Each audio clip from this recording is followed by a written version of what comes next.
மாநில அமைச்சர், மாநில முதலமைச்சர், அது தமிழ்நாட்டு முதலமைச்சர் இதுவாரி அழைப்பு கொடுத்தா எல்லாரும் கலந்துக்கிறோம். இது நோக்கம் என்னன்னா எல்லாருக்கும் தெரியும், இவர் இந்தியா கூட்டணியில் அங்க வகிக்கிறார். திராவிட முன்னேற்ற கழகம் இந்தியா கூட்டணியில் அங்க வகிக்கிறார்.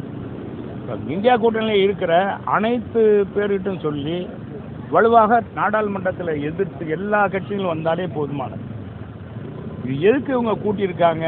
இந்த மொழி பிரச்சனையை ஏன் எடுக்கிறாங்கன்னா தங்களுடைய ஆட்சியிலே தவறுகளை மறைப்பதற்காகவும் மக்களை திசை திருப்பதற்காகவும் தமிழ்நாட்டு மக்களுடைய மனநிலையை மாற்றுவதற்காகவும் ஒட்டுமொத்த மனநிலையை மாற்றுவதற்காகவும் திராவிட முன்னேற்ற கழகம் போடுகிற நாடகம்தான் இது. உண்மையிலே இது இன்னும் அரசு இதெல்லாம் வெளியிடலை.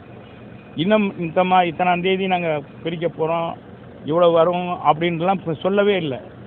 உள்துறை அமைச்சரே சொல்லிட்டார், நாங்கள் இந்த மாதிரி இல்லை, தமிழ்நாட்டுக்கு குறைவு இல்லைன்னு சொல்லியிருக்காரு. அவர் மீது நமக்கு நம்பிக்கை இல்லைன்னாலும் கூட, திராவிட முன்னேற்றங்களுக்கு நம்பிக்கை இல்லை, மற்றவங்களுக்கு நமக்கும் நம்பிக்கை இல்லைன்னா இது வருகின்ற பொழுது வலுவாக இன்றைக்கி திராவிட முன்னேற்ற கழகத்துடைய நாடாளுமன்ற உறுப்பினர் இருக்காங்க. இன்றைக்கி நாடாளுமன்ற அவையின் முன்பாக அந்த இதுக்கு முன்னால் ஆர்ப்பாட்டம் பண்ணுறாங்க, போராட்டம் பண்ணுறாங்க. நான் போராட்டம் பண்ணுறது அவங்க கட்சி மட்டும்தான் வர்றாங்க. தமிழ்நாட்டில் இருக்கிற காங்கிரஸ் கட்சி மட்டும்தான் வருது.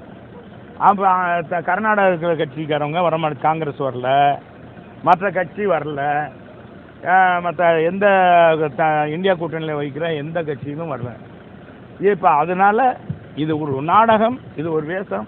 அதே மாதிரி மும்மொழி கொள்கைக்கு இவ்வளோ தூரம் ஆத்திரப்படுறதுக்கு திமுகவுன்னா தமிழுக்கு பெரிய உங்கள் தொண்டாட்டலை. தமிழ்நாட்டில் மொழிக்காகவும் மொழி வளர்ச்சிக்காகவும் வித்திட்டது புரட்சி பேரறிஞர் அண்ணா, புரட்சி தலைவர் எம்ஜிஆர், புரட்சி தலைவர் அம்மா. எங்கள் காலத்தில் தான் இந்த மொழிக்கு தமிழ் மொழிக்கு உலக அங்கீகாரம் கிடைக்கிறதுக்கான வழிவகை செஞ்சோம். நீங்கள் உங்களுக்கு தெரியும், திருவள்ளுவர் சிலை இவங்க புகழ்படுறாங்க. இந்த திருவள்ளுவர் சிலைக்கு அடிக்கல் நாட்டியது எங்களுடைய அன்றைக்கு மொரார்ஜி தேசாயும் அன்றைக்கு முதலமைச்சராக இருந்த புரட்சி தலைவர் எம்ஜிஆர் அவர்கள் தான். அங்கே அதே இடத்துல அந்த கல்வெட்டை தூக்கி எறிஞ்சிட்டு இவங்க கலைஞர் தூக்கி இது போட்டாங்க. அதே மாதிரி இன்னைக்கு கண்ணாடி பாலம் வைக்கிறது, அந்த பாலம் கண்ணாடி இலையில் பாலம் வச்சுருக்கேன், அதுக்கும் நிதி ஒதுக்கி அதுக்கும் வித்திட்டவர் எங்களோட முதலமைச்சராக தான் எடப்பாடியார். ஆக இது மட்டும் இல்லை, இந்த தமிழ் மொழியை டெல்லியில் இருக்க இதுக்கு யூனிவர்சிட்டியில் இருக்க வைக்கிறதுக்கு கூட நிதி கொடுக்க மாட்டேன்ட்டார். 50 லட்ச ரூபா 50 லட்ச ரூபாய் 5 தவணையாக தரேன்னு சொல்லிட்டு இழுத்தடிச்சுட்டார். அம்மா முதலமைச்சரான பிறகு தான் 50 லட்ச ரூபாய் மொத்தடியாக கொடுத்தாங்க. அதே மாதிரி ஏழு பல்கலைக்கழகம் யூஎஸில் இருக்கிறது, அதுக்கு முதலாக நிதி 1 கோடி ரூபாய் கொடுத்தது எடப்பாடியார். இவங்க எந்த இதுக்கும் அந்த மாதிரி செய்யலை. ரெண்டாவது உலக தமிழ் மாநாடு புரட்சி சங்கம் வைத்து அதை பெருமைப்படுத்தியது அண்ணா திராவிட முன்னேற்ற கழக கட்சி ஆட்சி தான் என்பதை நீங்கள் புரிஞ்சுக்கணும். இதெல்லாம் வெளிவேஷம் போடுறாங்க. அதே மொழி சீர்திருத்தத்தை கொண்டு வந்தது அம்மா, நம்ம தலைவர் தான், புரட்சி தலைவர் தான். தமிழ் மொழி சீர்திருத்தம் இன்றைக்கி நம்ம படிக்கிற அந்த சீர்திருத்த தமிழ் மொழி புரட்சி தலைவர் தான் நடைமுறைப்படுத்தினார்.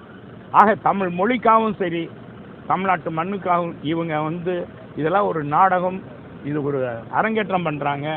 இதுக்கு சில கட்சிகள் ஒத்து போகிறாங்க. இங்கே இருக்கிற காவிரி நீருக்கு கர்நாடகா ஒத்துக்கிற மாட்டேங்குது. மேகதாது அணை கட்டாடக்கூடாதுன்னு சொன்னால் அதை முடிக்க மாட்டேன்றாங்க.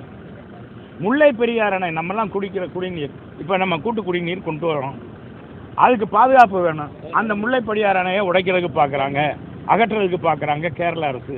இவ்வளோ தூரம் அவங்க கூட போய் பேசுகிறாரு, கேரள மொழியில் பேசுகிறாரு, மலையாள மொழியில் பேசுகிறாரு. ஏன்னா ஒரு 15 மரத்தை வெட்ட முடியல இவரால். இவர் முதலமைச்சர் அவ்வளோ நெருக்கமாக பினராயி விஜயனோடு இருக்கார். இன்றைக்கி கூட நான் பார்த்தேன், நம்ம பிடிஆர் பழனிவேல் தியாகராஜன் தான் போனார். அவராச்சும் கேட்டுக்கலாம் பினராயி விஜயன்ட்ட, அது கட்டினா பேபி அணை கட்டிடலாம், பேபி அணையை வலுப்படுத்திடலாம், பேபி அணை கட்டி வலுப்படுத்திடலாம், 152 அடியாக உயர்த்திடலாம், முப்போகம் விளையும் இங்கே மதுரை மக்களுடைய விவசாய மக்கள்லாம் 3 போகம் விளைவிக்கலாம், தங்கு தடையினர் குடிநீர் கிடைக்கும், எல்லாருக்கும் கிடைக்கும். இதையெல்லாம் இந்த அரசை செய்யலை. இந்த திமுக அரசு சும்மா வேஷம் போடுறாங்க, நாடகம் போடுறாங்க, மக்களை ஏமாற்ற பார்க்க. இந்த ஏமாற்றம்லாம் ஒரு சிலர் பல நாள் ஏமாற்றலாம், ஒரு சில நாள் எல்லோரையும் எல்லா காலத்திலையும் ஏமாற்ற முடியாது. தமிழ்நாட்டு மக்கள் விழித்து கொண்டு இருக்கிறார்கள். அடுத்து அமைய போகிறது எடப்பாடி தலைமையில் தமிழகத்தில் அண்ணா திராவிட முன்னேற்ற கழக ஆட்சி தான் என்பதை இந்த நேரத்திலையும் தெரிவிச்சுக்கிறேன்.